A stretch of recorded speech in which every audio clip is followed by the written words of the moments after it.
What is acting white? I'm going to go into that point in this video. Um, we're told that acting white is a black person who speaks articulately, um, reads and studies in school and aspires to do well in school and does very well in school. And we're told there's somebody who dresses in a traditional conservative fashion. However, they could be the furthest from the truth. This is what we're told, what many black people are told is acting white, is actually called acting responsibly and conscientiously. Um, there is no such thing as acting white. Many of the things we call acting white are actually social constructs created by black people themselves. Black people came to these behaviors by watching people in their own communities, and they saw this model for them in their own communities. What we call acting white is actually traditionally acting black. Um, Black people again have always aspired for education. Black people have always used education to further advance themselves and take themselves to the next level. Um, if you look at throughout history, like people like Ida B. Wells, Mary McLeod Bethune, Booker T. Washington, and if you go back all the way back to the days of when the United States was first founded with Benjamin Banneker, black people have always used education to advance themselves. Education has always been a cornerstone in the African American community for building the black community.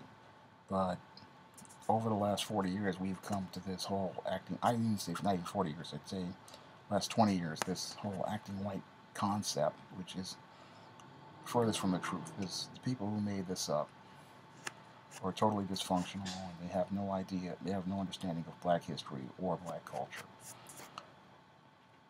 Um, the ironic thing about the flip side of this whole acting white thing is that the many of the people who say that they're real black people, um, who wear the sagging pants and talk in the dialects and the slang, many of these people will call themselves by names like Gotti, Nitti, Al Capone. They will emulate and model the behaviors of Italian mobsters, but no one ever says that these individuals, these Negroes, are acting white. They basically give them a free pass to continue emulating the behavior of these Italian mobsters and even the Cuban caricature in the movie Scarface. Uh, what many people don't know is that the movie Scarface is not an accurate depiction of a so-called Cuban mobster. It is another caricatured image made up by Jewish and white people.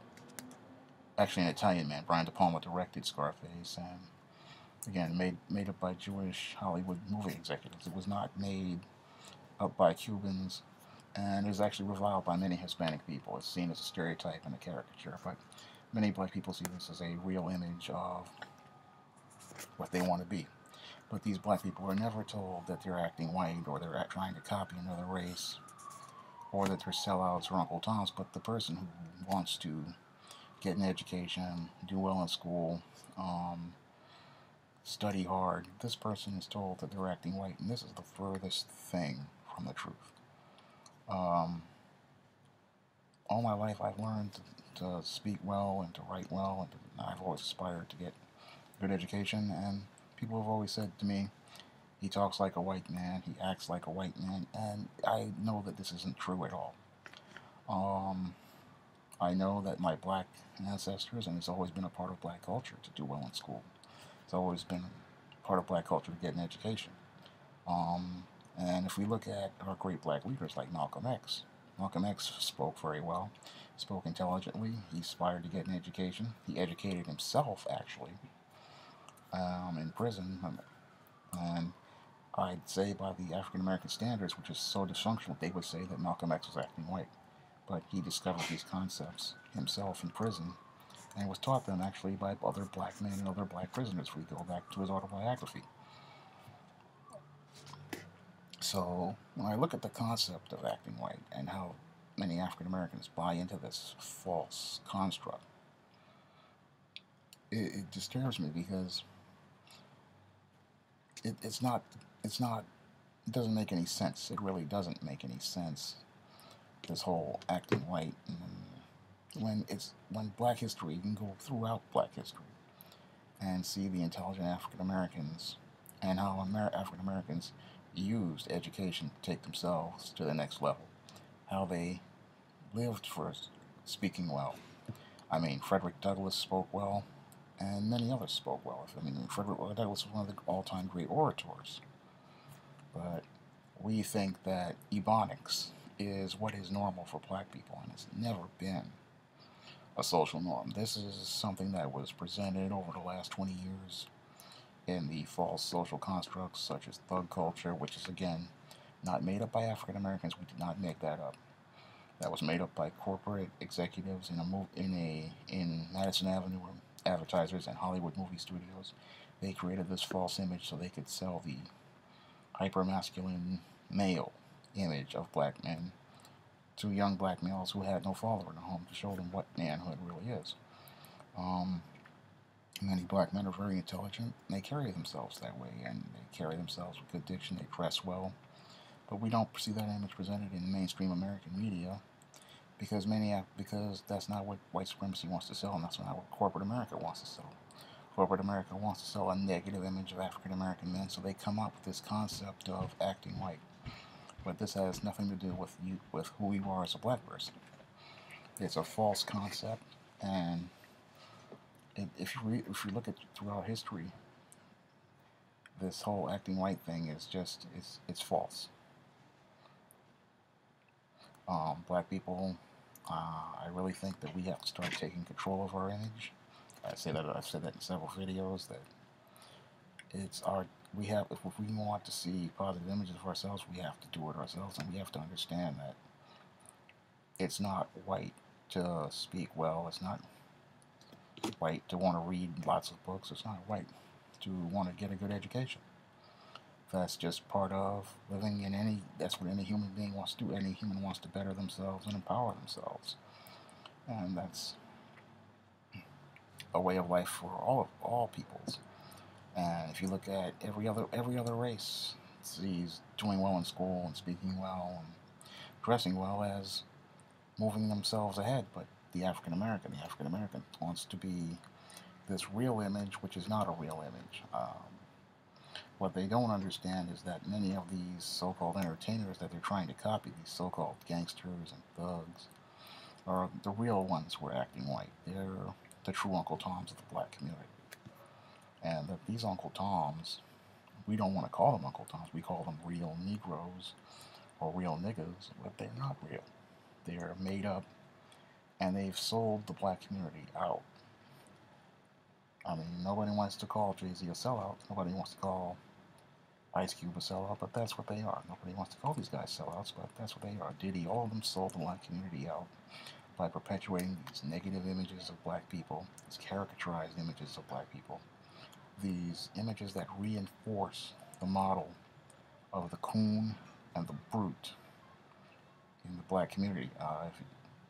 And the coon and the brute in the black community, that's what I meant to say. And these images they're detrimental to African Americans, and we have to stop following them. We have to stop presenting. We have to start filtering what we put in our homes, because this stuff is made up. And if you really start looking at the backgrounds of a lot of these entertainers, you'll find they're not from the inner city, they're from the suburbs, and they come from middle-class backgrounds. These guys talk about how they're poor and they're from the streets, but then when you go back and look into their records, you start finding out they're from middle-class neighborhoods, middle-class families, and they're from the suburbs. And this whole acting white thing has nothing to do with black people. We have always focused on education. We've always wanted to be intelligent. We have always wanted to do well in school, and that's part of anybody who wants to achieve and take themselves to the next level. Education has always been a core component in black culture and part of the black community. Um, that's we have as solve all these images. You really have to start filtering them. You really have to dissect them, and you really have to see them for what they are. I mean, I've been studying media since I was 7 years old, and I've learned how to dissect images and deconstruct them and see what's really behind the picture that is in front of me. So I can tell you that a lot of what they did with hip hop over the last 20 years is they've injected it with these old stereotypes from the antebellum South.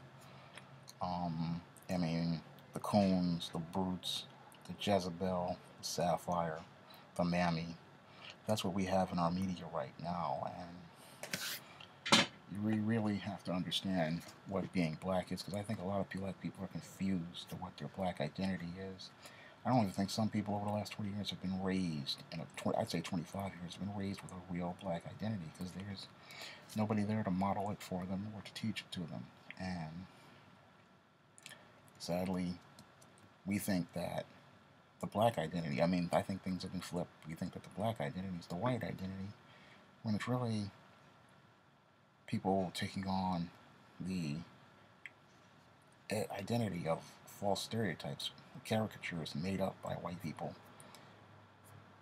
as what they see black people as, not as what we see ourselves. And we have to start looking in the mirror at ourselves and seeing ourselves for what we really are. I mean, this is not who you are. You were not a thug.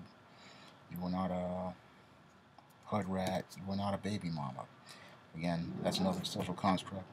Baby mama is a social construct that was made up in the late 80s by single mothers, and it was perpetuated through the media, again, by corporate people who wanted to sell baby products and consumer products to people and to sell this image of a baby mama. And it's a racist construct, because some white women will take the construct and say that they're a single mother, but then they'll say the black woman is a baby mama. I know I'm getting off topic, but with the acting white, but that's also part of acting white. They'll say that, because again, it also flows not only from black men, but it also flows to black women. The same construct is used to tell black girls that they're acting white for speaking intelligently and dressing well and acting a certain way, when they're really acting like black people used to act. Old school black people know that black people used to carry themselves very intelligently. They used to speak with good diction. They used to be very formal. They used to follow social rules. But over the last, I'd say, 20 years, people have broken away from that and taken on an identity created by white supremacists, and that breathes new life into old stereotypes and old racist caricatures from Jim Crow. These are dangerous teachings and dangerous false teachings, and you really have to take a look at the images you see and take a look like the Nicki Minaj's, and that's basically the Jezebel all over again. And all of these other images out here, this is not black. This is not black at all. If you understand black history, you understand what being black is, you understand what your black identity is. And I feel that it's time for black people to start defining their own black identity and stop trying to take on other people's identities. That's all I have to say for this video. You can comment, rate, and subscribe.